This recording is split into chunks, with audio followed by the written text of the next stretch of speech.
பொதுவாக மண்டேனாலே ரொம்ப சோம்பலாக ரொம்ப டயர்டாக தான் ஆரம்பிக்கும். ஆனால் இன்னைக்கு எனக்கு அப்படி இல்லை, ரொம்ப பிரிஸ்காக இருந்துச்சு.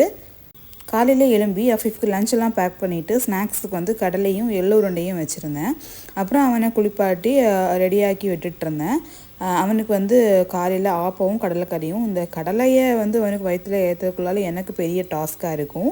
அவனுக்கு முடிய பாருங்கள். அப்புறம் அவன் ஸ்கூலில் வந்து ப்ராஜெக்ட் கொடுத்துருந்தாங்க.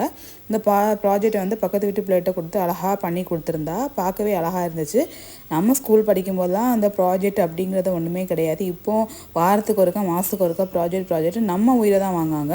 நான் படிக்கும் போதெல்லாம் 2 ப்ராஜெக்ட் தான் செஞ்சுருக்கேன். அதாவது கடுகை போட்டு அதில் வந்து அது எப்படி முளைக்க வைக்கிறது அப்படின்னு சொல்லிட்டு. அதுக்கப்புறம் இன்னொன்று என்னன்னாக்கா, வெண்டைக்காயை வந்து வெட்டிட்டு இங்கில் முக்கி வந்து நம்ம பேப்பரில் பண்ணோன்னா அழகாக ஃப்ளவர் ஷேப்பில் வரும். இந்த 2 ப்ராஜெக்ட் தான் நம்ம பண்ணியிருக்கோம். ஆனால் இப்போ உள்ள பிள்ளைங்களுக்கு வாரத்துக்கு ஒன்று கொடுத்து விட்டு பேரண்ட்ஸ்க்கு உயிரை தான் வாங்குறாங்க.